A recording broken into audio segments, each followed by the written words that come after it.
place on fire. Let's get higher. I'm gonna set your place on fire. Let's get higher. Put a little bit of shit, put a little bit of shit, put a little bit of shit. I'ma make it burn, I'ma make it burn, I'ma make it burn, I'ma make it burn, I'ma make it burn.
Welcome, everyone. 07's in the chat. Got to give those 07s for the thumbnail. You are tuning into the Barracks. Thank you all who are tuning in live, and thank you all in the future who are going back on this pleasant Sunday to watch our humble little live stream. You are watching the Barracks, where the intelligence is non-Euclidean and the budget is non-existent. To my left, is that my left? You know, having dyslexia is a motherfucker. To my right, the man, the myth, the legend. He's the ghost with the most. You're a friendly neighborhood milkman. How you doing, Milk? I'm doing all right. I am to your left, I believe. You know, everything in the Matrix is topsy-turvy. So either answer is correct. Upside down and inside out. Exactly. I'm doing all right. I'm in the Wi-Fi-less wasteland right now, but this Saturday should have that all patched up. To be fair, most of America is currently sliding into that wasteland as we speak. I need the Chinese government to take over so I can get 5G towers in my backyard. Hey, what's good, Cortez? Thank you for popping in. You should change the anime PFP, but we do appreciate your eyeballs on the screen. Call it. Calling it. We don't have enough fans to be calling out our fans, dude. I will call out perversion whenever I see it. You know what, anime? Well, this will be our charcuterie board, our little palate cleanser for the beginning of the show. A little lesson about anime. People, I learned this recently, but it makes sense because I have a bachelor's degree in anime, so I I have a resident expert, degree in anime. If you're wondering why they look like that, why they have like the big saucer eyes and everyone's got the and everyone's got like the upturned nose, people ask like, why don't anime characters look Japanese? And if you didn't know, they're not supposed to look like any nationality. They're supposed to look like cats. Really? Why is that? Well, the culture of making everything cute in Japan, kawaii desu ne, is it's a holdover from that, where the theory goes, if you make a human face cute enough, it starts to lean into cat territory. So they just made it an intentional switch with the big saucer eyes, large foreheads, tiny chin, upturned nose. Those are cat proportions, which they actually have like that as a reference point. That's weird. All I know is I don't like it. I don't have a bachelor's. I'm like the guy on the left of the bell curve. I mean, there's a reason you don't like it. it's because you are being trained slowly to be attracted to cats and cat people. Yeah, they do have this. There's a weird trope of like the cat girl, the Neko, who's like a hot girl but also a cat. That's I've seen multiple animes. I haven't seen many animes, but I've seen that come up like multiple times, even in the few I've seen. So I don't know.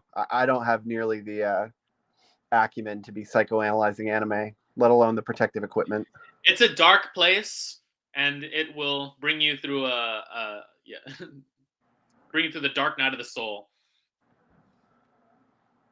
Don't recommend All right, it. so what are we other than cat anime? What are we talking about today? So obviously, the internet is still. that was a whiplash transition. Yeah. Dude, we got the best segues here. So the internet is still on fire, talking about the recent song dropped by Oliver Anthony, Richmond, north of Richmond, which at this point is over 20 million views on YouTube alone, let alone on Twitter streaming, on Apple, iTunes. It's the number one song in the country for a couple weeks running. And the song is continuing to shatter the old paradigms of the political spectrum as degenerates on the left and right are struggling to meet working class consciousness where it's at in the present day in a way that this song still does, still speaks to people in a way that people who are actually keyed into that consciousness are finding new ways to express this working class sentiment of working harder every year and somehow getting poorer and finding no allies in any mainstream institutions, not the media, certainly not the government. We will be talking about the attacks that these degenerates, especially on the left, have been aiming at Oliver Anthony and Midwestern Marks on Twitter, who has scheduled an interview with Mr. Anthony on September 3rd. So obviously, when that happens, we would love to be tuned in there. But that post, let me pull it up now, has gotten a lot of traction on Twitter. And members of Midwestern Mark and Oliver Anthony himself are being doxxed, harassed mercilessly by people who supposedly have working class. Oh, I might be losing you a little bit.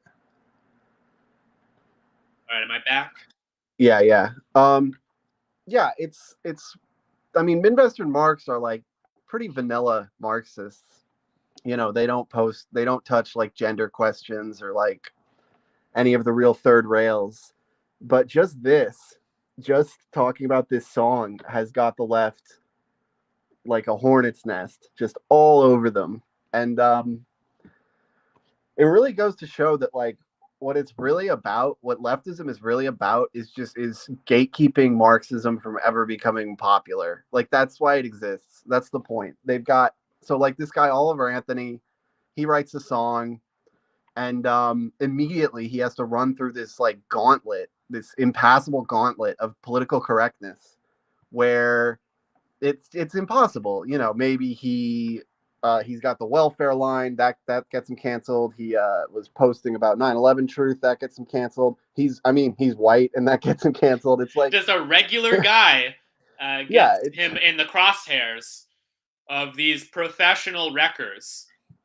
That's what they are. The whole point of the ideology is to gatekeep, to prevent people like Oliver Anthony from ever meeting with Marxist ideology. And that's what Eddie's doing, or all of Midwestern Marx, I guess, is doing. And that's why they're so upset. So they're not actually upset about all these things they're bringing up. They're just looking for any excuse to be upset over it. Why they're upset is because it's something that's resonating with the working class, and they will do anything to stop the connection being made between this like working class disillusionment, which propelled this song to #1 on the charts and has everyone talking about it.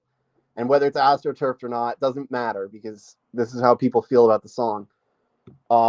and just preventing that from getting connected to Marxism. It's no, Marxism needs to be about transgenders and prostitutes and drugs and things that will keep it unpopular. And that's these people's jobs, and they're, you know, they do it full time. And you know, this post has, you know, it's got a no small amount of traction on it. Almost 600,000 views, over 1,000 likes, plenty of quote tweets. I'm sure most of those are hate fans, but yeah, I'm sure it got ratioed several times.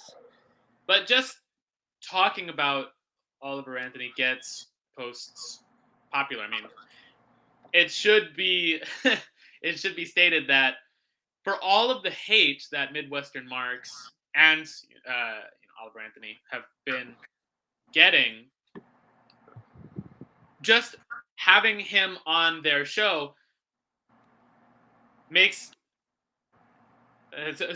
what I'm trying to say is that they're the ones clout chasing Oliver Anthony, not the other way around. Like, Oliver Anthony at this point needs no platform. If he's getting $8 million contracts from records, if he is the one now in the public spotlight, the national spotlight, just going onto some random, Twitter channel's content stream means that they're the ones following him, not the other way around.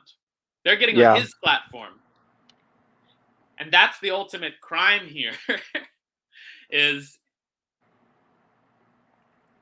the fact that, that Oliver Anthony has managed to reach a working class sentiment unmediated by any sort of third party with their own political bias, with their own agenda, with their own interests in mind. And the fact that when a mediator comes to step in, they happen to be no matter how vanilla their Marxist politics are, the fact that the mediator that steps in is nominally Marxist is the ultimate crime. They are one step in the direction of making Marxist analysis popular with the working class people who have fallen in love with Oliver Anthony. Yeah, I'm not trying to say vanilla. Like, I'm not trying to talk shit on Midwestern Marx for being vanilla. I just mean, like, they have gone out of their way to not alienate leftists and to, like, keep it mainstream and PG, like, as opposed to, like, Haas or Jackson, who are, like, intentionally being inflammatory and have completely written off leftists a long time ago, which, I mean, Midwestern Marx may have written off leftists now, because it's just... Everyone will come to that conclusion eventually. Yeah, exactly. I mean, I've been criticizing them for being too conciliatory, because there's no point. These people are anti-communism personified. Like, this is like way more effective than McCarthyism. The anti-communists are the communists now. The call is coming from inside the house. Yeah, exactly. Because they just want to keep it like this insular little club where they can hang out with their friends and, like, their book clubs and read theory and be morally superior. Because, I mean, obviously if we're talking about, like, class composition of these movements, we're just going to be speculating, and they'll always trot out some, like, token, like Dust James. Oh, he's a truck driver. But but what I can say is that leftism does not reflect working class consciousness, and I highly doubt there's many of these people are working class. What I see these, like, PMC strivers who went to college and who want to be in the elite, but have been rejected for whatever reason, and then lumpen. And this leads into the big argument, which I wanted to address, that this is, like, some reactionary white supremacist whatever, which is that he was talking shit about welfare and, like, welfare queens.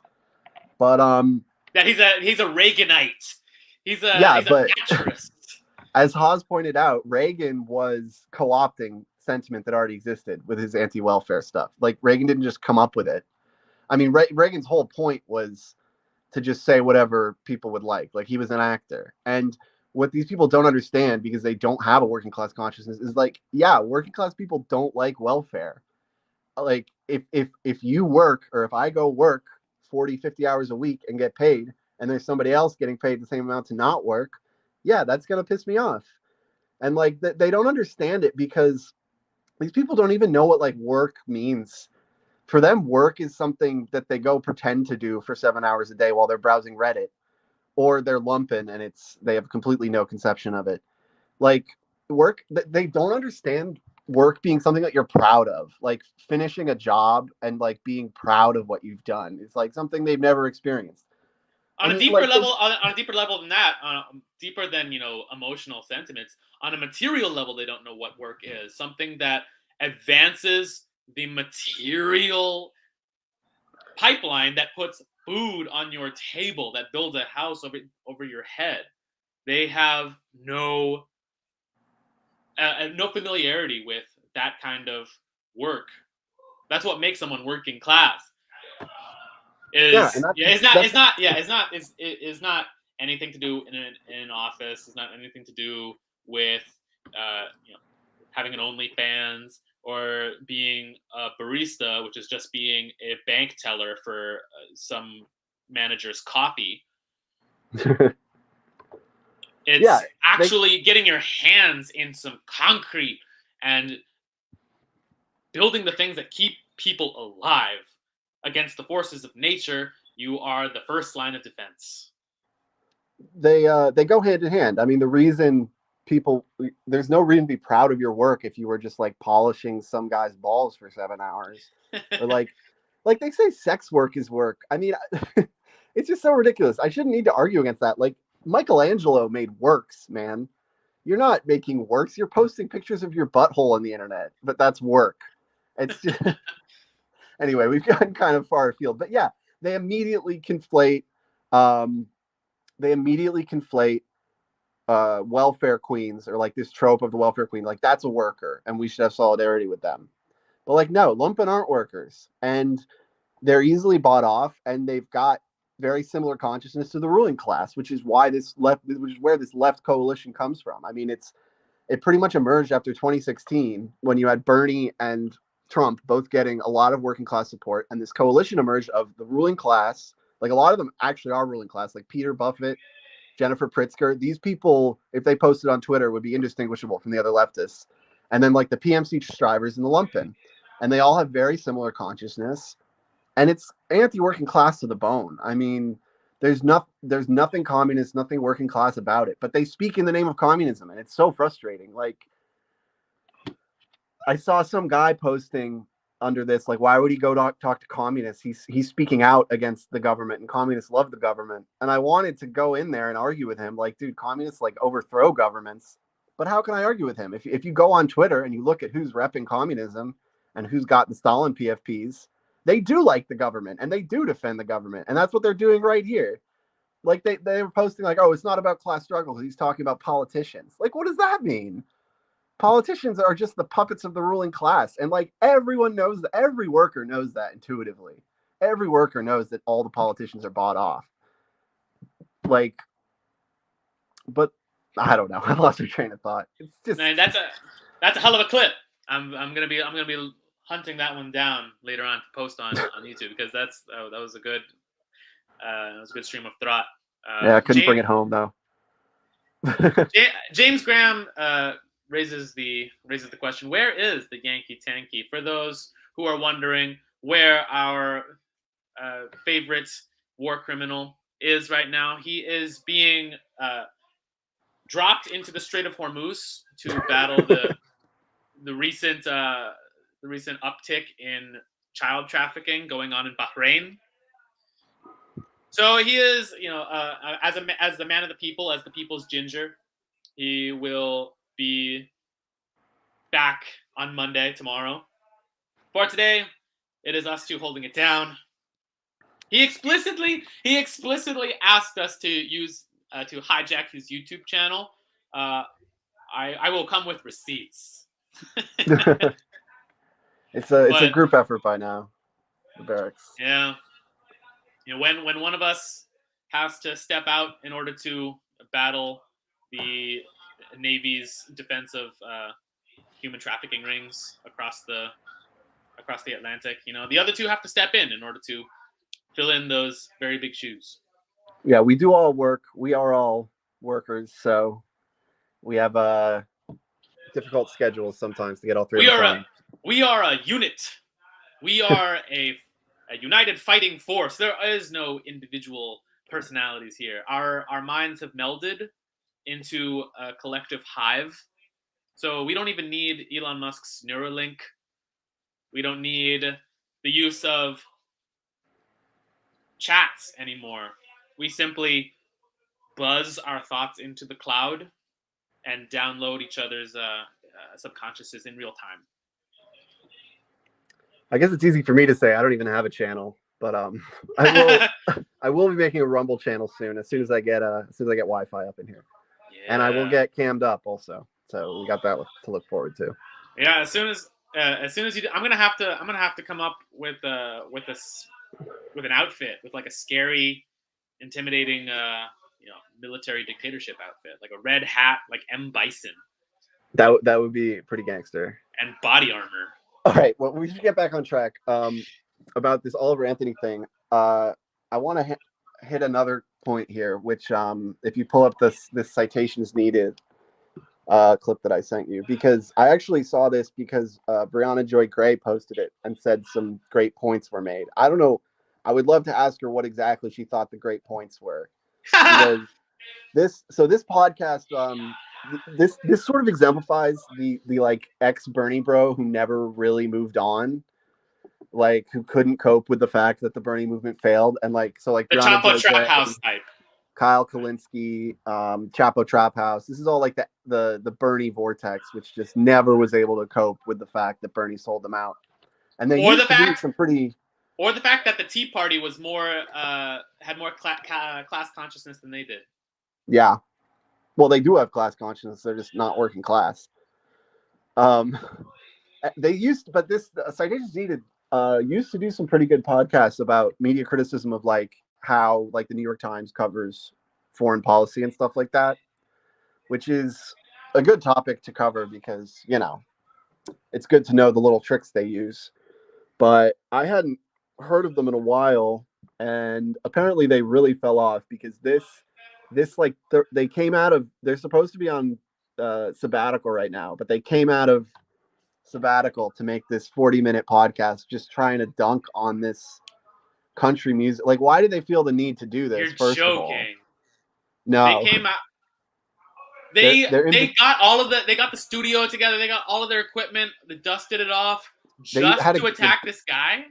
Yeah, and they also attacked Jason Aldean's Try That in a Small Town. They're kind of trying to tie these together. Man, and country music really is where it's at, huh? They obviously hit the welfare thing, and taxes too. Like, apparently wanting lower taxes is reactionary, which is, what do you even say to that? I mean, I'm pretty sure Hammurabi could have told you why that's stupid. Like, yeah, you're not going to get popular support if you want to increase taxes. And like, they might say, oh, but we just want to tax the rich. Yeah, nobody's getting fooled by that. It's a really weird contradiction where leftists are like, we hate the FBI, we hate the CIA, we hate the military, but we also want them to have more money. But we want the entire country to be like San Francisco. Rampant drug use and higher taxes for the rich. As if that has solved anything. As if the rich aren't just going to move out of places like San Francisco and just leave you in an abandoned wasteland, flying their helicopters from rooftop to rooftop like Sao Paulo. And that's what San Francisco. I've been there. That's what it feels like. I never have, thank God. It's wild. However bad you think it is, it's worse. Yeah. It's on every street corner. While all the bodegas are locked down behind metal bars, and you have to like buzz in like with sci-fi like scanner technology. People in tents just on every intersection, because it's laid out a lot like New York City, where it's this big grid, and so it's just a bunch of like four-way intersections, and all of them have like people in tents and sleeping bags on them. It's crazy. Wretched. And they got high taxes, right? Yeah, and yeah. all of the welfare programs that go to giving cash to houseless drug dealers and drug users. it comes from the higher taxes for the wealthiest people in San Francisco who advocate for higher taxes because they're of the mindset that a beneficial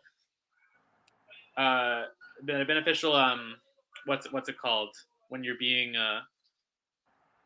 when you're doing something for Altruism. Altruism. A beneficial altruism is the solution to class struggle, rather than just something that obscures it. And yeah, it's really awful there. I suggest I always suggest that people read a book like San Francisco by Michael Schellenberger, which really me coming from a background of starting a nonprofit to feed homeless people in Atlanta, and having that fall apart, and just actually seeing like how like aggressively anti-human these people are, like homeless people just being like actually ready to like live and die for like these ruling class ideologies.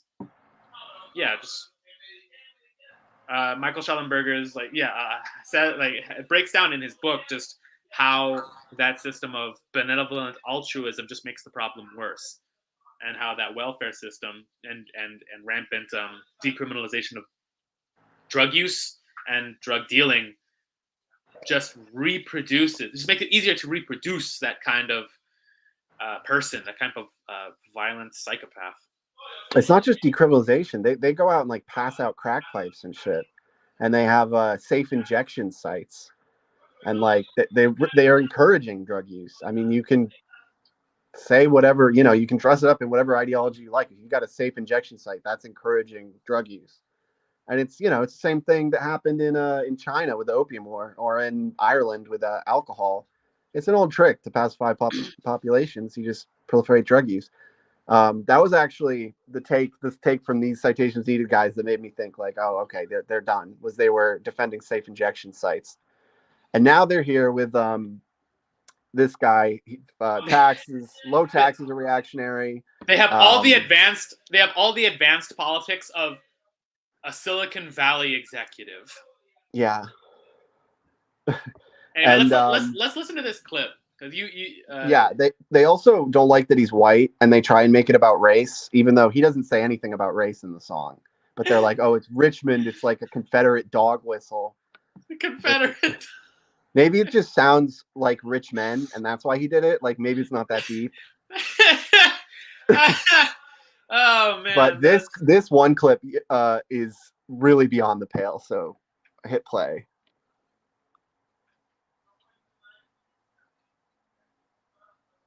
What's going on? What's going on is I don't have 5G. Got to join the Belt and Road. Russia needs to go in, build a bridge over to Alaska, and just keep going through Canada, and just have like a network of underground internet pipelines that just liberate us from this. There we go. Have this, welfare queens and other working class people or other poor people who haven't, quote unquote, earned what I have, haven't been as respectable, or haven't like earned the whiteness that I have, things like that. Yeah. You mentioned there it is. Like I wish politicians would look out for minors with an ER. Also a pun in Galaxy Quest, by the way. but then, the like end of that couplet, it goes like this: I wish politicians would look out for minors, and not just minors, that's minors with ORS, minors on an island somewhere. Yeah, I mean, that's the Pizzagate shit. Which I'm like, what?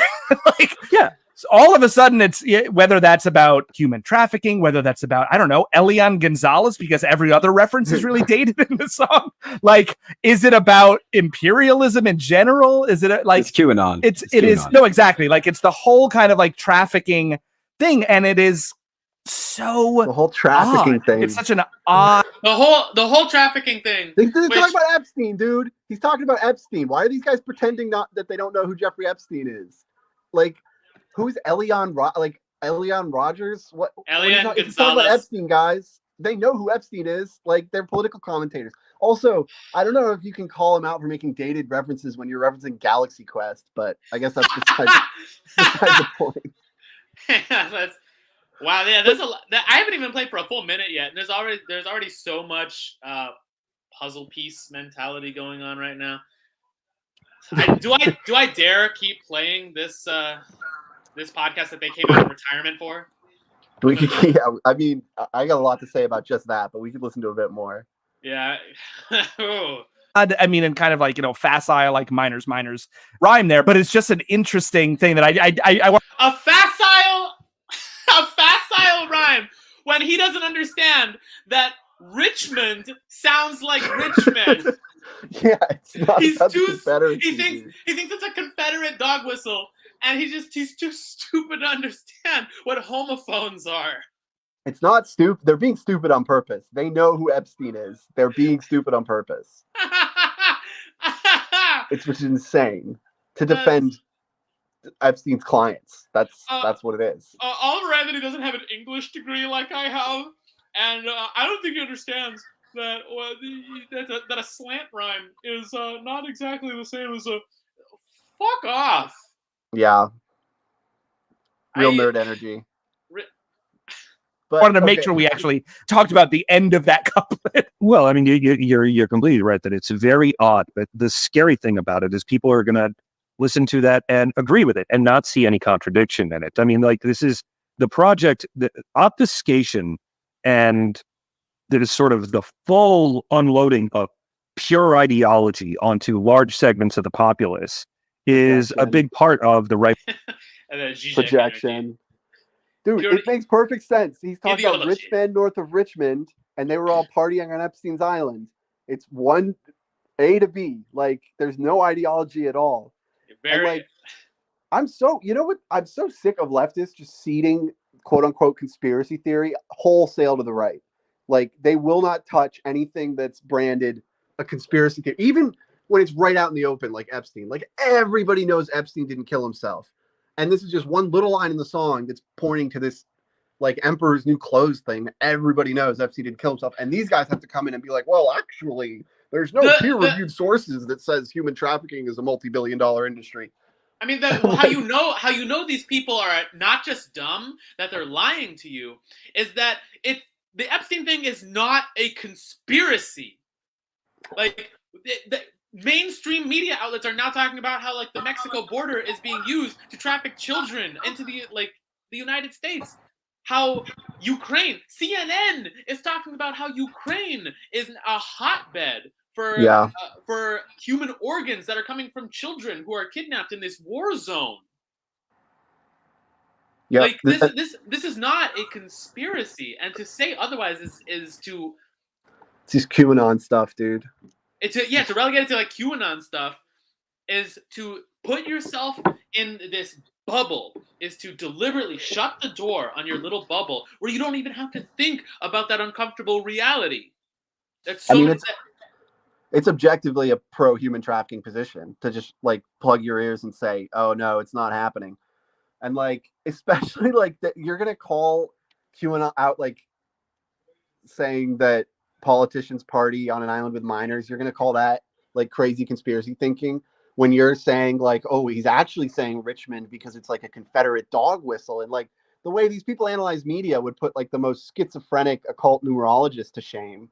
They see dog whistles everywhere. They're, like, adding up numbers to get to 1488 and stuff. It's like, but they use schizophrenia for evil.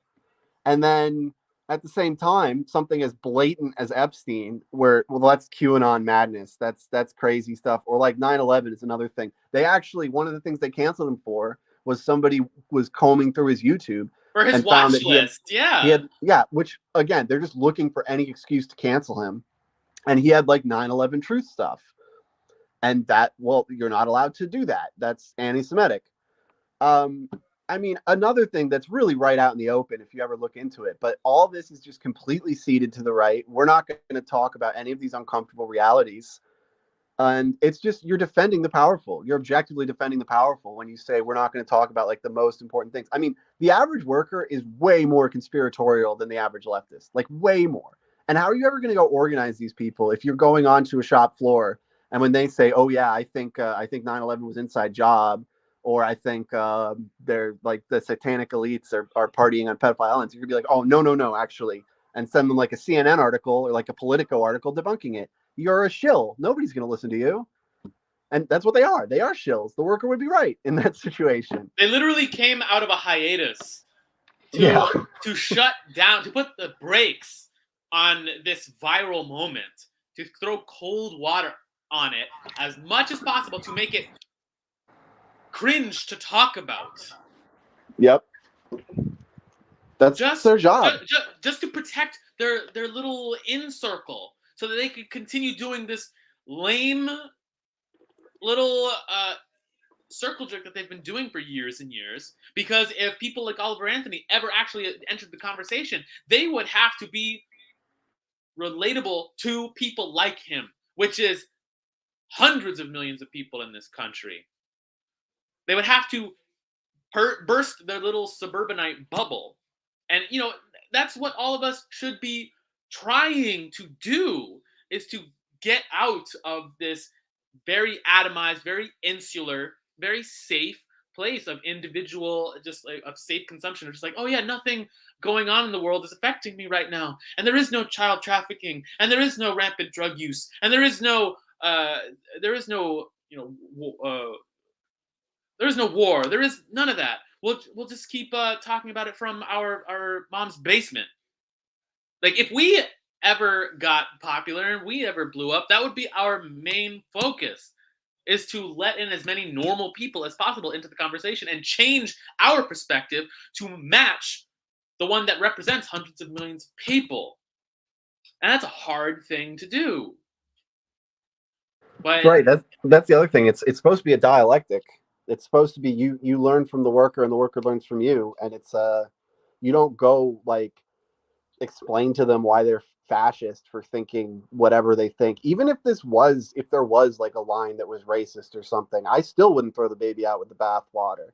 But they're like, right, because at this point it is so obvious that people like Oliver Anthony, normal people who through their lived experiences have amassed magnitudes more class consciousness than these professional managers. Yeah. God, I hesitate to continue playing this clip.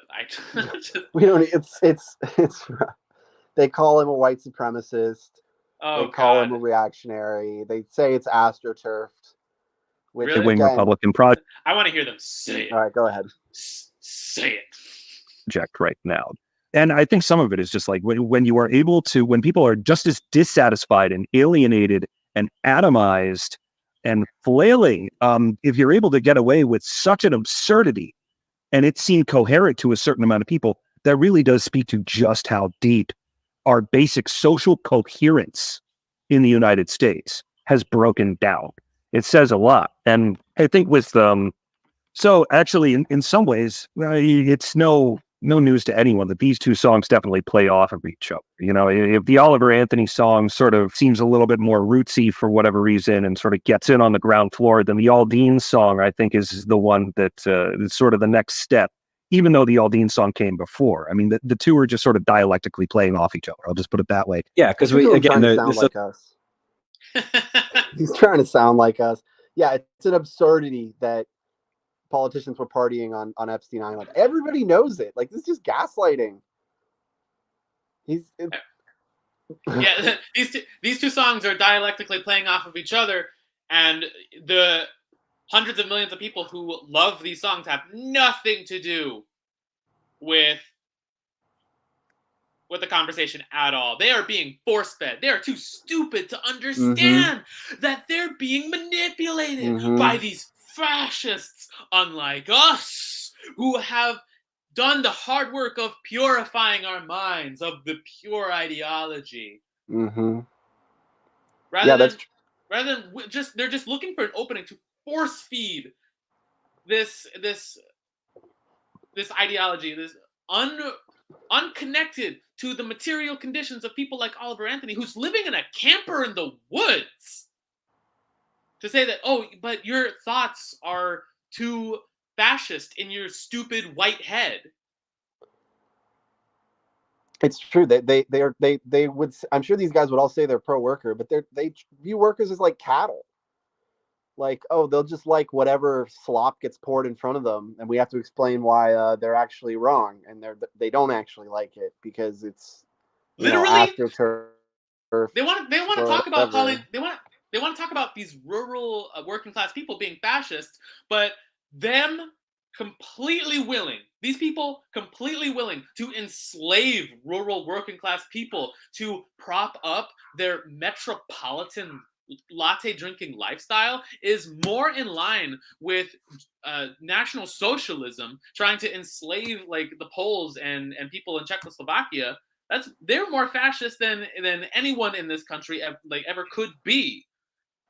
That impulse to enslave people like Oliver Anthony, to doom them to a life of servitude and subjugation and humiliation, that they can continue living in their bubble. Well, yeah, fascism was just like leftism now, a connection between the bourgeoisie and the lumpen. I mean, Hitler was like a vagrant in Vienna who started this like far right crazy political party with a bunch of like homeless guys and drug dealers and pimps and shit. And the ruling class just wanted somebody who would make Germany a bulwark against communism. And they found this guy who was just like a psycho. And people on the right, they always say he's a painter. He's not a painter. He was a fucking tramp. Okay. He was a vagrant. He was a homeless guy. He was not a painter. Okay. And he got elevated to power with all his like, just, gangster, vagrant, tramp buddies. And they got put in nice uniforms so you wouldn't notice. And that's what it was. It was just like lumpen homeless people put in power to do the bidding of the ruling class, so the ruling class wouldn't get their hands dirty. Financed by the 20 or 30 richest industrialists in Germany at the time. And in the West too, the Bushes, the Harrimans, they were funded by the Bank of England. They were funded by Western finance capital too. Yeah, because the Russians killed the Romanovs, and they didn't want to get killed by their own working class. But that's really what this alliance is today that we call leftism. And it's why they're pandering to lumpen consciousness by saying, oh, you can't criticize welfare. Oh, you can't try that in a small town because committing, riots are good and crimes are good and shit. Defund the police, which is just about, obviously a criminal doesn't want there to be police, right? That's really what it's about. There were so many white people at those BLM rallies.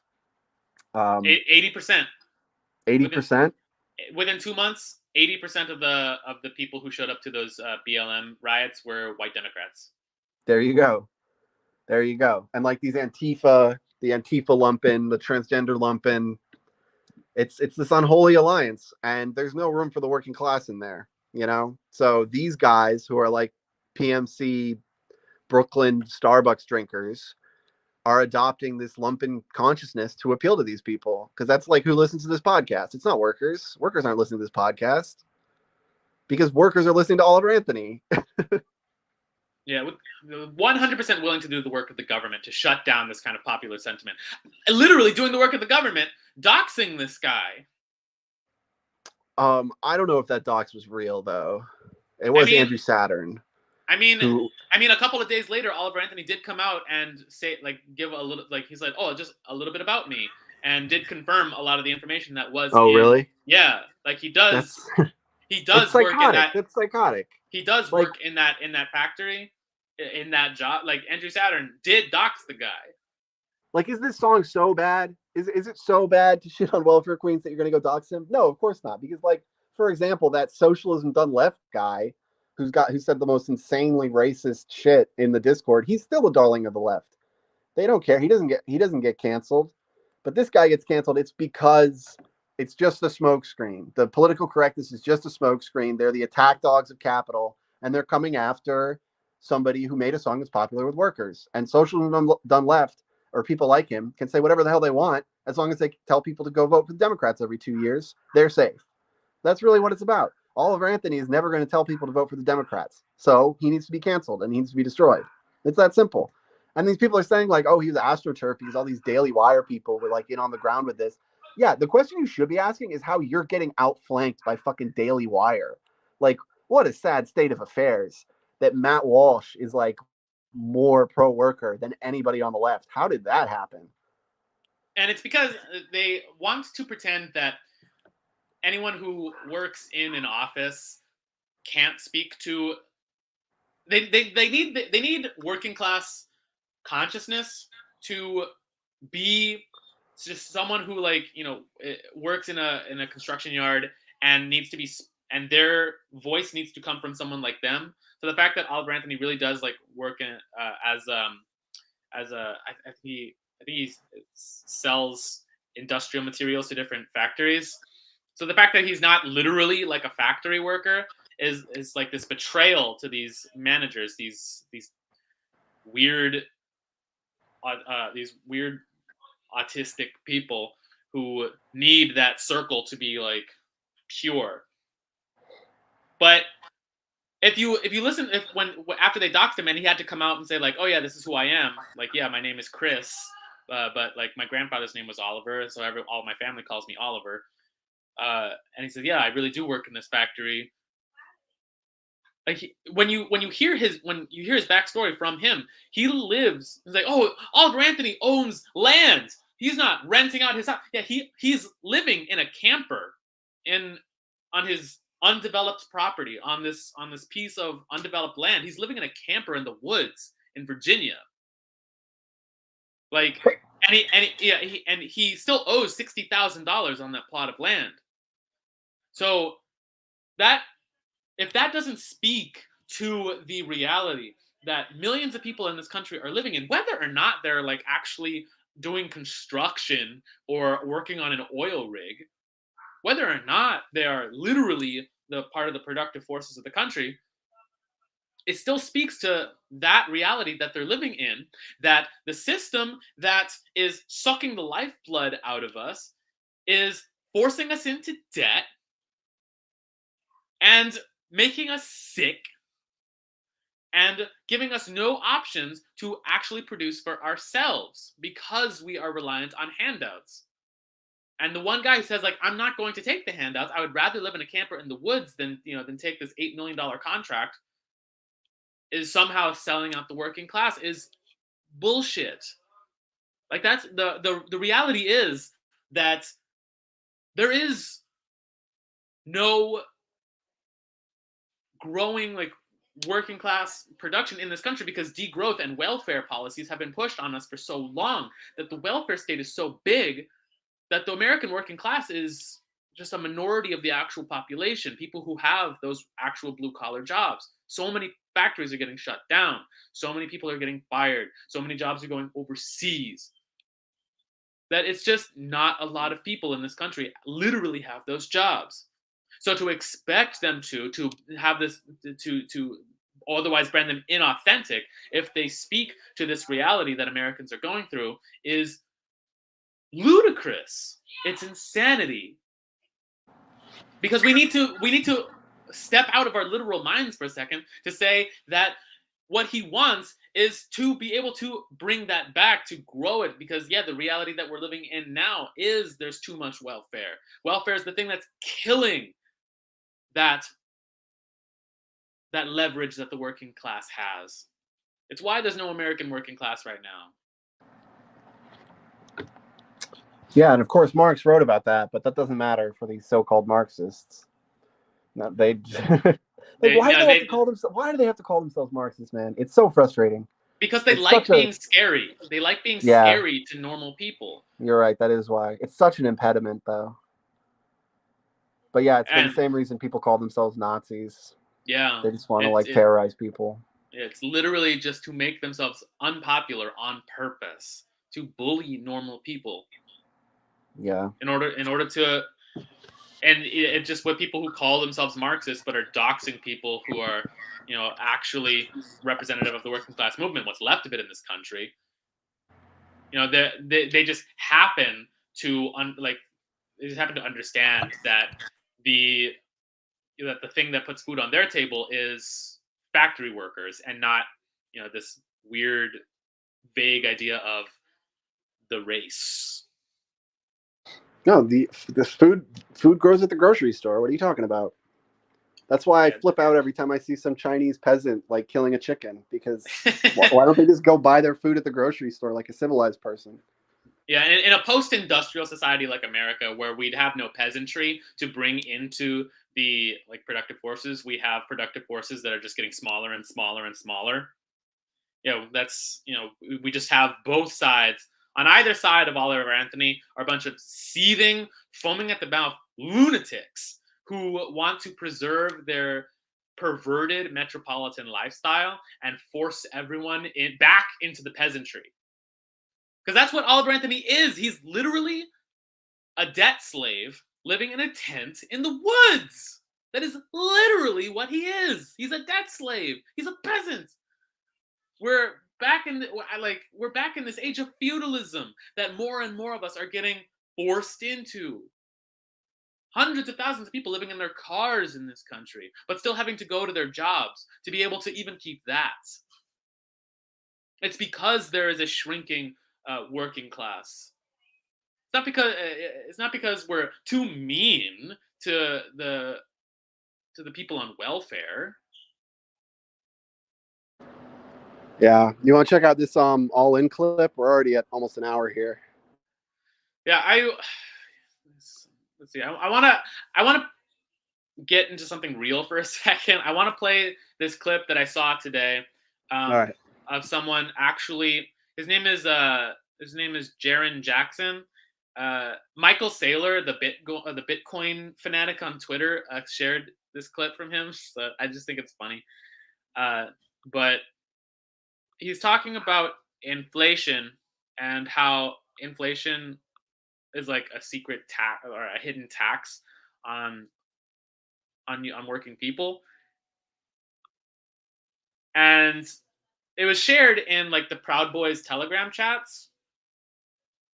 So, it just goes to show that when you just talk about actual real stuff that, that connects with working class people, yeah, you're always going to get labeled. When you just talk about real economic forces, you're always going to get labeled a fascist when you're just being a normal person. Yeah. So let me play this because it's actually really good. Yeah, So you should play the whole thing. 2% inflation really mean? The first thing to understand is that growth is natural. Growth naturally occurs and has nothing directly to do with money. Money isn't a consumption good. You don't eat it. It's not part of a production process. You don't have to shove a bunch of money into the machine to make shirts or sandwiches. So let's say the economy grows by 5%. Everyone together, collectively, made the economy 5% more productive. If the supply of money was static, that would mean that the relative price of all goods would fall by 5%. So everyone who contributed, who saved and did not consume those resources we needed to make more productivity gains, and who were working on a wage, got incrementally more wealthy. If you get paid $10,000 and you buy all of the things that you buy a set amount of things, and it's exactly $10,000.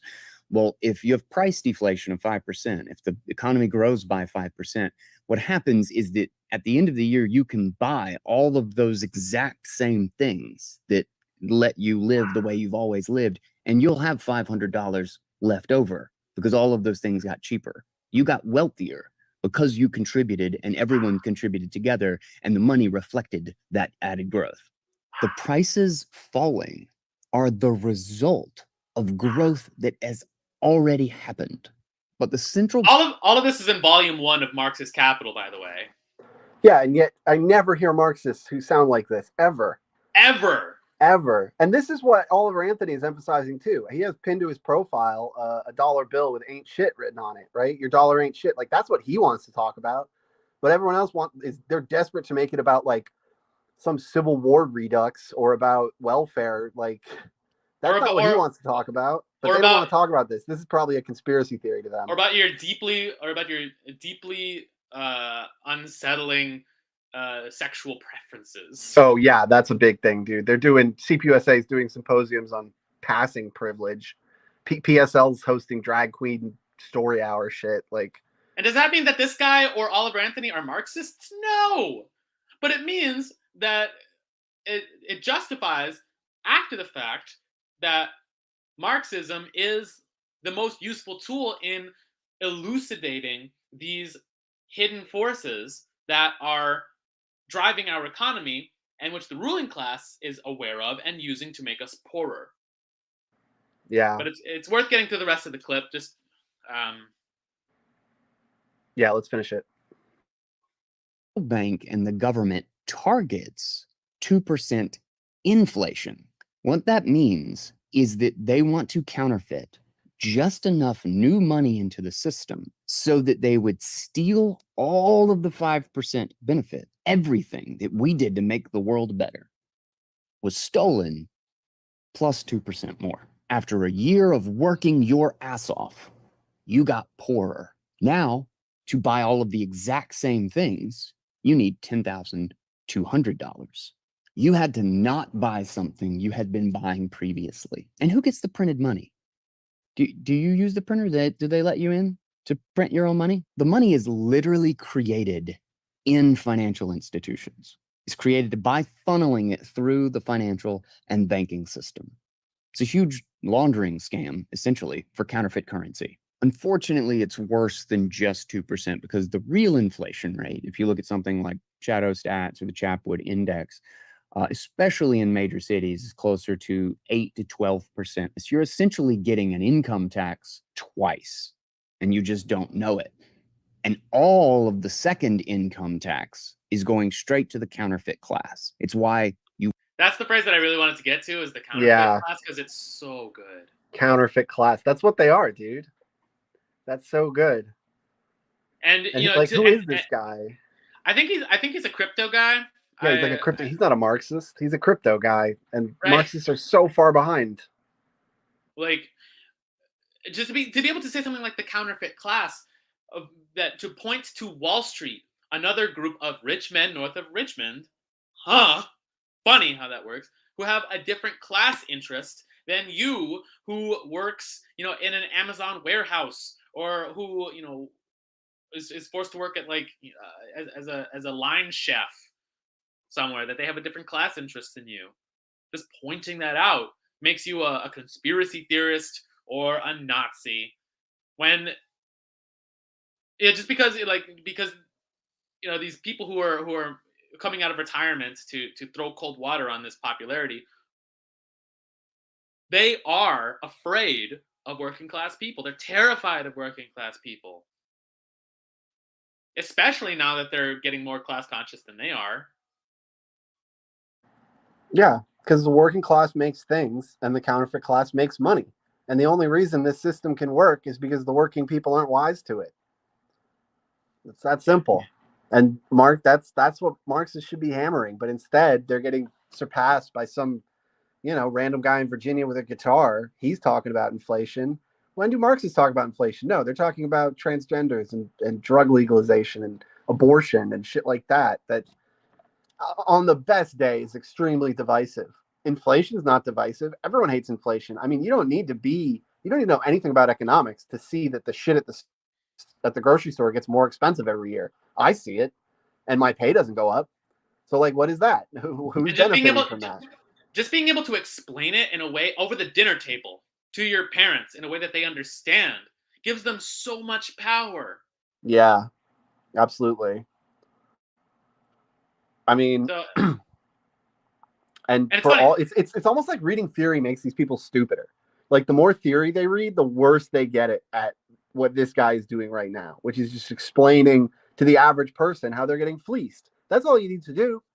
But it's like the more they read, the more esoteric it gets, and the more it's like they use theory as a replacement for reality instead of to elucidate reality. It's like, oh, well, Marx said this in 1860, so you must be wrong today, even though nothing's changed in 100 years since Lenin wrote Imperialism: the Highest Stage, and we're still having these same arguments that like he had with Kautsky, instead of just explain what's going on. Like, if you can't, I don't think these people can. I don't think they know what this guy's saying. Like, if the crypto guy, if the Bitcoin Twitter guy is Yeah. explaining inflation better than you, yeah, him who his whole thing is to talk about like the magic internet money. If he can explain inflation to your parents better than you can, you have failed. You have utterly failed. You should give up all of your worldly possessions,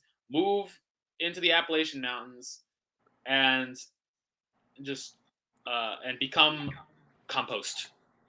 It is. It's like it kind of ties in with the conspiracy stuff too, because yeah, they probably do call central banking like anti-Semitic conspiracy theory when you talk about this stuff. But it's like, what's the point of theory? They read the theory and act like they've got access to some secret esoteric knowledge. But meanwhile, just like the basic reality around you, like what's actually going on with COVID, what's actually going on with central banking, or, what actually happened on 9/11, you're clueless. It's all conspiracy theories. It's all unknowable. What the government says is the truth. How are you, like maybe you should worry about just having a basic understanding of the world you live in before trying to access this like secret esoteric theory knowledge. But they completely put the cart before the horse. And I'm so sick of seeing these like theory cells get in deep, like 20 deep arguments, posting theory at each other when it's like, this guy lays it out so simply. It's this simple. It's that simple. That's all you need to know. There's a counterfeit class and there's a producing class. And inflation is a tax on the producing class. That's all you need. It's so simple. It's so frustrating that leftists can't do this. Speaking Right. Speaking of the counterfeit class, so before we get into that, make sure to like the stream, y'all. We appreciate you for hopping on to give us your attention on this quiet little Sunday. Gotta make sure to support me. Hit the like button, subscribe, hit the notification bell, all that jazz. Because the conversation is only moving forward. The normal people you're meeting on the street every day are advancing rapidly, and none of us want to be left behind when history keeps marching forward. How's my Wi-Fi, by the way? I'm getting a little unstable notification here that my Wi-Fi is... You sort of burped for a second there, but it's all right. All right, yeah, it's back to normal now. So yeah, make sure to share the stream because history marches forward with or without us, and we want you to be a part of the conversation. So, with that being said, speaking of the counterfeit class, the All In podcast, the #1 tech podcast in the world, is featuring 4 centimillionaires who are all Silicon Valley elites. On their last episode on Thursday, talked for an hour. They dedicated 60 minutes of their 90-minute podcast to Oliver Anthony's song Richmond North of Richmond, because they just needed to address this viral moment in order to throw their hat in the ring to explain why people are working harder than they ever have and yet are poorer than they've ever been. And I'll just give this little explanation before we hop into the clip. The graph that they're showing is of the 5 to 6 different income brackets in the United States based on quintiles. So it's a green line showing the bottom 20%, the fourth line showing the bottom 40%, fifth line bottom 60. There's a blue line showing the top 20% income bracket that goes up to $250,000 a year in 2020. And then there's a top black line, a dashed black line that shows the top 5% of the country, and their income is double that of the top 20, where they're averaging $450,000 a year in this country. So that's the graphic that they're showing to when trying to answer Oliver Anthony's question of why am I working harder than I ever have for being poorer than I've ever been. And this is their response to that. It's very elucidating of how the ruling class thinks about you and themselves. Tell it in a language. And even I felt it where I was like, wow, this guy's really empathizing. Wow, my God, he's really... But then the follow-up to well, what would you do is non-existent. And I think that that's the real problem. A lot of people want to pretend that this is an issue, and they want to get the sympathy of the masses by giving the populist rhetoric of why this is an issue. But when push comes to shove, and the question is, do you believe that the dashed black line or the blue line should be legislatively brought down to meet the other lines? People just evade the question. In my perspective, the answer is no. You cannot do that. And the reason why United States GDP is where it is because of that dashed line. It's an existence proof of the fact that this is the largest economy in the world. And so one has to make a really simplistic decision, which is, do you want economic supremacy and then try to figure out ways of rebalancing things, or do you not? So that's just as a reminder. He's saying that the dashed black line, the top 5% people in the country who make average of $450,000 every year are the ones responsible for GDP growth and responsible for the productivity of the country. Well, it's circular logic because GDP measures the profits of the bourgeoisie. Right. And saying they are making profit because they are making profit. I mean, and yeah, let me just get to the end of the clip. It's almost done. Say you absolutely must start with that, which means that that dashed line and that blue line will always have a rate of acceleration that is greater than the other lines. And that's just natural OPEX leverage that exists in any company. If you look at a company with 50% EBITDA margins versus a company with 15% EBITDA margins because one uses technology and the other one doesn't. Capitalism is rife with these examples. Yeah. So that's the clip. And it's, it's always worth showing when the ruling class shows its ass. Because he's not wrong saying that, the people who make the top 5% of income in the country will always outpace the working class for how much money they pull in. He's right. That's always going to happen under a capitalist system because Marx pointed out almost 200 years ago, because when you are the ones controlling the flow of the money commodity, and when you are the ones in control of the machines that we work on, you are the one in control of the leverage for all of the excess that gets made, all of the surplus that gets made. You can just decide in the contract that we sign before we even start working for a place that you're going to be the ones who own all of it. And so, of course, you're going to be the one whose line goes up in the graph faster than everyone else's. While our income is going down, of course, yours is going to go up. When you own all of the shit we're using to put food on the table, you're going to magically take a larger piece of the pie to use it to feed it back into the system so that later on you can get an even larger share of the pie and create this positive feedback loop of owning more and more share of the commodities that get made in this system, and then patting yourself on the back for being the one who owned it at the start of the process. Like you said, it's a circular logic. Yeah, I will say that I at least have more respect for these guys because they're at least just straight up looking after their class interests as opposed to being little bootlicking Renfields like the leftists. But at the same time, there is no type of discourse I hate more than this Panglossian Steven Pinker graph mongering shit. It's some working class guy is hey, every year the prices get more expensive and I don't get paid more. What's going on?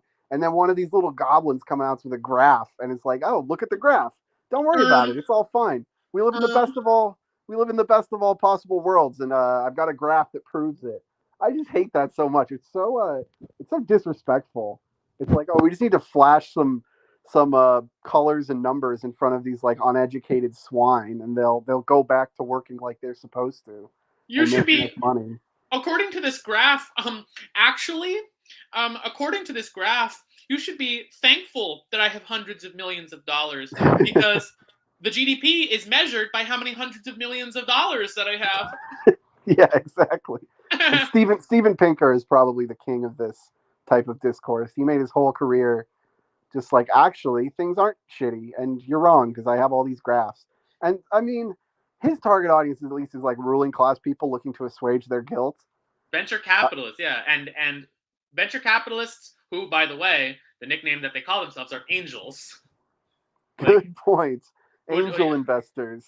They see themselves honestly. This is how they honestly, and you've heard it here. They honestly see themselves as the root of the productive forces of this country, and not as the parasites who every now and again throw the crumbs of finance capital back to the back to the institutions to create some new software company. And that's productivity to them, is making more software companies, more services that cater to them, because that's what the American GDP is. Because at the end of the day, it's a fake number, but even the stuff that it's measuring is also fake. You can't eat software. You can't eat any of these services Yeah. that are just being used for speculative purposes. It's not productivity when you are giving more of your share of finance capital to the baristas who are serving you your coffee, so you can have more access to a larger army of baristas to serve you coffee whenever you feel like it. That's on an individual level, that's just personal consumption for the ruling class. On a level of production, that's just speculation. That's just speculation on which software or which service, which bullshit fancy service that none of us can afford anyway, is going to be the most profitable, and then betting on it like a racehorse. That's speculation, not productivity. The capitalists are the least equipped to be dishing out capital in this country because of the way they think. The things that make the things that the GDP is measuring is the best way to measure productivity, because I think these services are cool. I think all of these apps are cool and they benefit me. And one day you will be able to afford them, and you will still be living in a camper in the woods, and you will still be tens of thousands of dollars in debt to be able to have a roof over your head, to be able to get yourself out of poverty. You will be chained like a serf to all of these commodities to work for me. But the services are cool and they're profitable.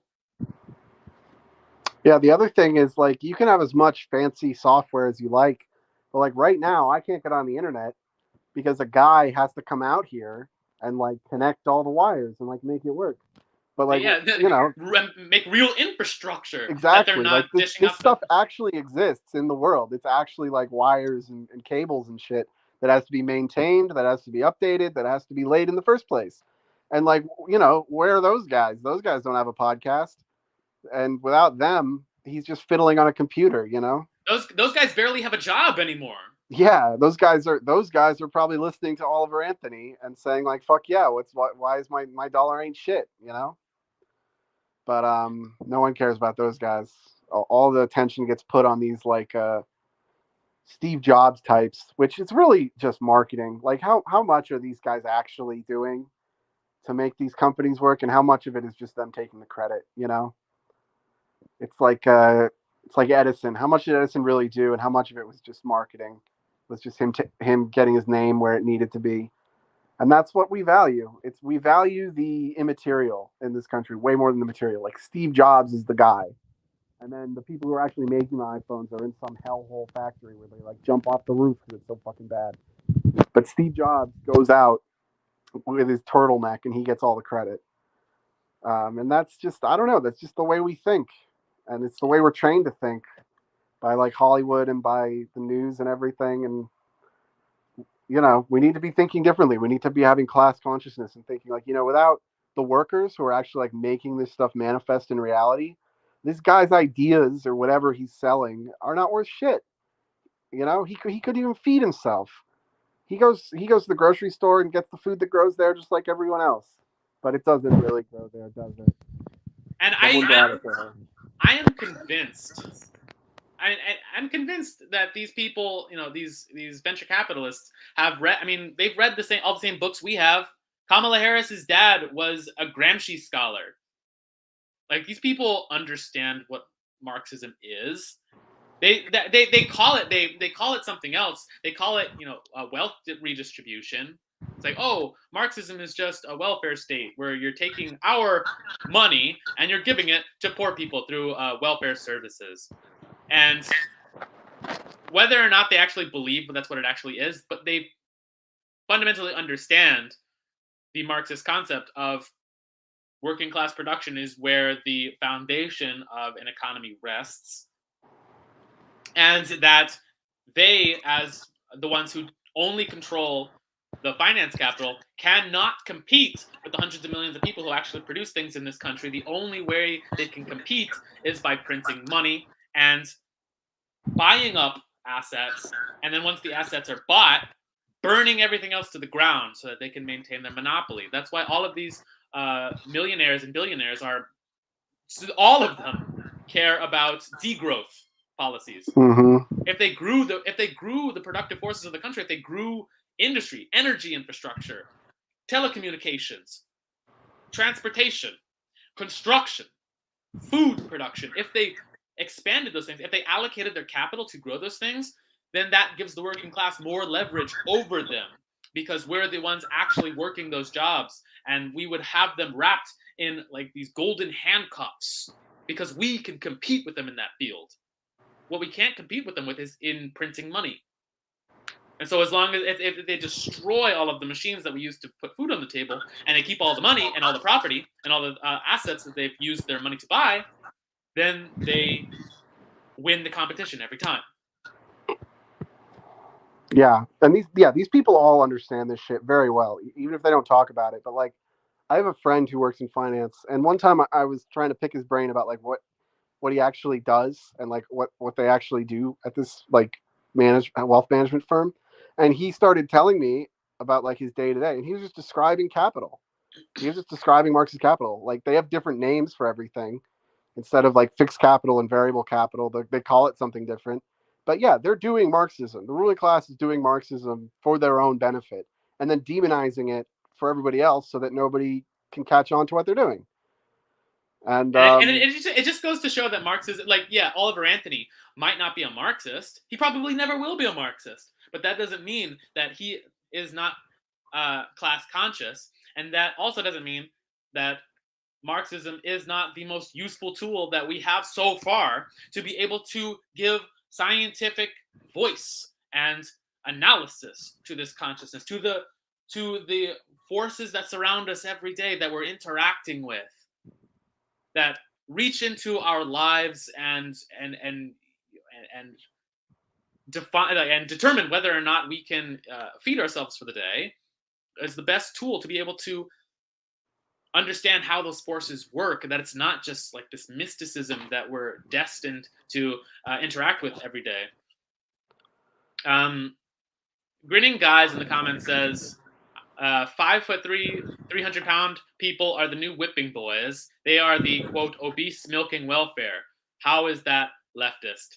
I'm not sure whose we're not leftists. We're not leftists. Yeah. We're Marxists. Yeah, and like we don't care about fat phobia. Yeah, leftism is an infantile disorder.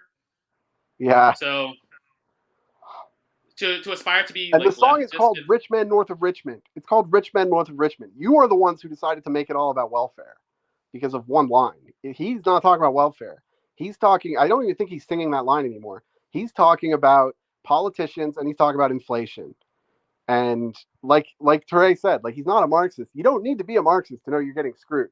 You really just need to have your wits about you, because it's not complicated that the prices go up at the grocery store while your paycheck stays the same. But instead, we've got to make it about fat phobia, and we've got to make it about, 40-year-old welfare queen discourse. Like, ignore it. Talk about inflation, dude. That's what people want. That's what you should be talking about. Or don't ignore it. I guess that's not leftist, but that's don't. I mean, don't ignore it, because, like I said, the welfare state is larger than it's ever been. And the service sector in this country is the predominant area where GDP is measured in. So no, you don't ignore it, but don't make it primary, because that's not what the song is about. Or even we talked about welfare at the beginning. You could go listen to that at the beginning. Yeah, go back and listen to the beginning. But I'm not gonna say it all again. Yeah, so I just wanted to know whether or not grinning guys, like whether or not they see themselves as actually aligning themselves in the interests of like working class people who are also sick of welfare, or if they're still stuck on that liberal line of like don't hurt people's feelings. It's not clear in this comment, so I just wanted to get some clarity because we need to get over this sensitivity garbage. And Twitter, Elon Musk is making it so he can't block anyone on Twitter anymore. That might be a YouTube comment, but in the spirit of Elon Musk making it so we can't block people, which is good actually. I don't just want to block this person. Except I saw today that they're gonna make people ID. KYC. I don't know if I'm gonna do that, man. They're introducing KYC, huh? I don't know if I'm gonna do that. I might need to. I don't know. I'm hoping that it doesn't happen. But like, if I need to have a government ID, which I don't have, by the way, I'd have to get one, and take a picture of myself, that might not happen for me. So I don't know. Hang on. Grinning Guy says, well, God, if you're 5'3" and you're 300 pounds, taxes ought not to pay for your bag of fudge rounds. What if you're not 5'3", 300 pounds? What ought to happen then? You get He actually responded to this himself. You can pull up his response to this. He responded to this on Instagram. On Insta? I'm on my laptop. I can't pull up Instagram on my laptop. And he was talking about how the food we eat is terrible. And I thought that was a pretty good point.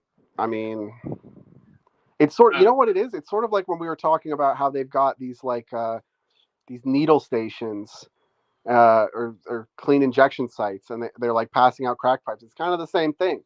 Yeah. It's like, yeah, if you're 200 pounds, you shouldn't be eating fudge rounds at all, man. It's like an addiction, and the government's just feeding it. Like, maybe that's the angle you should be looking at it from, instead of just like, oh, he's being mean. Like, yeah, we're mean. Sorry, dude. Marxists are mean. This is not a nice ideology. Yeah. Okay, now I have a clearer picture, Grinning Guys, of where you're at and where your priorities are. Fuck you. Wait, so let's not fire. Stop. All right. No. I'm done. We should all be done with this. With this pity party of having this idea that if we only have this boundless sympathy and pity for people on welfare who don't understand that they are being oppressed, and we shouldn't hurt their feelings. Like I've worked with these people. I've lived with these people. I brought them into my home. I know how they think and how humiliating it is to be on welfare. They aren't concerned with whether or not like someone is talking about how taxes ought not to pay for welfare because they don't want to be on welfare themselves. Every man in my family has been on welfare. I've been on welfare. That's not a proud place to be. Nobody wants to be there. And we understand implicitly that Oliver Anthony isn't calling us parasites. He's calling the system that forces us into that position a parasitic system. They are being smarter than you. You are the one who is concerned with all of this tiptoeing around that fact. And your tiptoeing is making it harder to have this conversation. It's making it harder for people to pick up the tools to understand that the system is the one taking away their leverage to have dignity, which only comes from working the machines that put food on your table. So fuck you. Get out of it. This show isn't for you. I mean, it's a good point. Like, nobody on welfare is going to be saying, yeah, it ought to be this way. You know, it's humiliating. And you're being like emasculated by the state. And like, I don't think any of the people who are really upset about this song are on welfare themselves. I think the people on welfare like this song. I think they agree with it. And it's these like PMC strivers who are mad about it. And they all understand. Like, if you talk to these people, they understand that dignity only comes from a hard day's work, that they're proud to have these jobs, that they're proud to be sweating and working and working a factory or working the land. There's entire cities like Worcester, Massachusetts, where I used to live, that were built from the ground up because of these factory jobs that they had and ascended them into the middle class from their hard work. They understand that, and that what is being told to them is that you know, those jobs are never coming back, so you just need welfare for right now to get back up on your feet. Oh, and we'll give you this nice little we have this nonprofit that's, you know, giving out these restaurant jobs to people who are down on their luck, and is giving cash handouts to people, when those welfare programs are taking away your ability to be self-sovereign, to be independent. And when you're and over generations, since the 60s, when this welfare state was built up by Lyndon Johnson, over the generations, when you become more and more dependent on those programs, and you don't understand why your life is getting worse and worse, and why even the money that they're giving you is worth less and less every year, when you're only now just starting to understand that that system was a poisonous pill that was being forced down your throat, because all of the jobs you and your family have had for generations are being sent overseas, and you are now calling it out and saying that I don't want to live this way anymore, and you're being called a fascist for saying that. It's like what Sankara said: he who feeds you controls you. He who That's feeds why they you do welfare. controls you. That's why welfare exists. It doesn't exist because the ruling class's heart bleeds for poor people. It's a method of control. That's what it is. It's not punching down. It is just being accurate about the conditions that millions of people in this country are living in. So for God's sakes, wipe the drool off your face, go outside, and talk to a fucking human being. Damn, pretty. All right. We should probably wrap it up. We're at an hour 30. So I thank you all for tuning into the Barracks, you who are listening live and you who are going to be tuning in the future. Oh, we love giving you whiplash here at the Barracks. Yeah, Segway Masters. You know, we are going to try to be coming here tomorrow. So make sure to hit that subscribe button if you're on YouTube. Make sure to follow us on Twitter, where we also go live, and we're trying to bring you that non-Euclidean intelligence you are starting to wake up to now in this multipolar world, in this in this world of where history is happening all at once in a few weeks. Like, so much stuff is happening. We are going to be signing off for today. So we don't have the Yankee Tanky here because, as I said, he is off saving the world. So we can't have any final words from him. But Milkman, you got any final words for us? I think you summed it up pretty well. I mean, love to see the passion. I think the real demon here is like purity testing. Like we've got to all be on exactly the same page about everything, and that's never going to happen. And the ideological masters here, the people who are like have made this leftist ideology, know that's never going to happen, and that's why they did it. Because these are ruling class people, or they're people who have these like propagandist jobs they know wouldn't exist or shouldn't exist if working people had power, and nobody's pure. Okay, like, you think you couldn't be canceled? If I combed through your whole life, could I not cancel you? Everybody could be. So the idea that we've got this guy singing a song, Rich Men North of Richmond, talking about inflation, talking about how he works overtime for no pay, as Haas has pointed out many times, this is a song about class struggle. It's inarguable. And the immediate reaction is to go digging through his like YouTube library to like analyze the lyrics with like micro analyze every word in the lyrics, looking for any problem, any reason to cancel him. This is just such a disgusting way of looking at the world. Like, we're all humans here, okay? Nobody's perfect. You're not going to agree with anybody 100%, but this guy's an ally, all right? He's hitting the important points. He's hitting the things you should care about as a communist, as a Marxist, as a leftist, whatever. If you're not, one of these people or one of their Renfields, this is the shit you care about. And the way that the first reaction is just to try and find any problem with it, any little crack that you can just like, oh no, it's all off, it's all terrible, because he was talking about welfare, because he's talking about 9/11 truth, because he said XYZ in 1992. It's just so disgusting, and I'm so sick of it. Like, where's your humanity? Where's your humanity? Like, we're humans. Humans are flawed, okay? It's a fallen world. Men are fallen, and we need to just acknowledge that, and we need to stop looking for each other and looking for any reason to cancel each other and tar each other as like tar and feather each other. I'm so sick of it. It's never going to go anywhere. It is a ruling class ideology through and through, and we've got to move past this. We've got to accept that, like, yeah, we've all fucked up. We all have, you know, ideas that maybe our other people wouldn't agree with, and that's just the way it is. And we have to accept that before we can go anywhere with any ideology. 100% agree. Yeah, this isn't a fight of, you know, leftists versus rightists.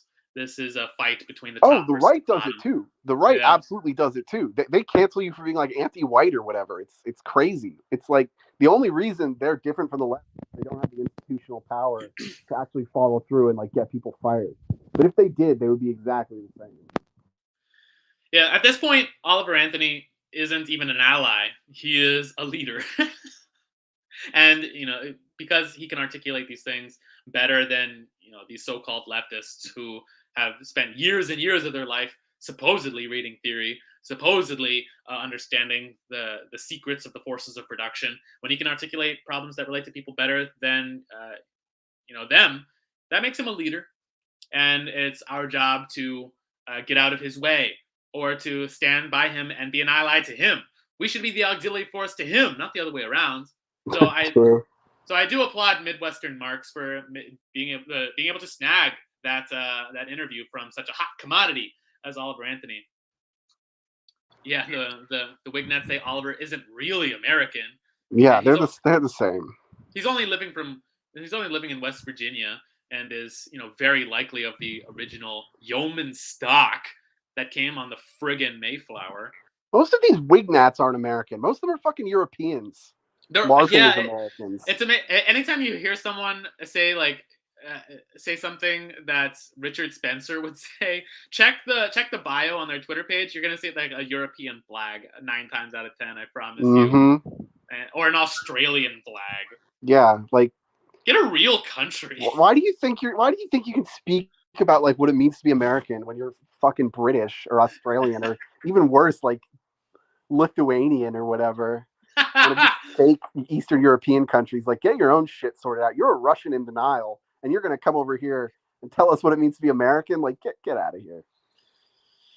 Yeah, at this point, yeah, it's our responsibility to listen to Oliver Anthony, and where he does make a mistake here and there, to guide him in the right direction, understanding that he still has more of a grasp of class consciousness and class struggle than most of these people on Twitter, and just let him do his thing, man.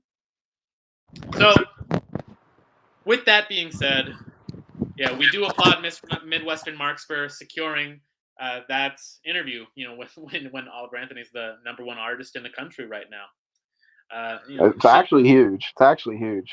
He doesn't need to be doing that. No, you know, which just goes to show the generosity of the working class, of, you know, the good faith that they're willing to extend to people. We should all humble ourselves to that fact. Yeah, he didn't need to do it. He could have taken the $8 million contract and not thought twice about it. Most people would. Yeah, so, he could be going on Fox News right now talking about how, I don't know, you should vote for DeSantis. I'm sure there are people who want to be doing that. And it's just our responsibility to be the auxiliary force. That's all we, and that's all we can be at this point. You know, with where we're at in this country and our level of organization. But, you know, be the best auxiliary force we can be. So go out there. Just because this particular stream is ending doesn't mean that you get to rest easy. No, you gotta go out there and share this stream. You got to share it everywhere so that we can be the best auxiliary force we can be to people like Oliver Anthony, to people like Midwestern Marks, to everyone living in the same conditions that Oliver Anthony is speaking to. We need you to do your part. With that, Thank you all so much for tuning in. It has been a wonderful hour and 42 minutes, but that's all we got. We're out.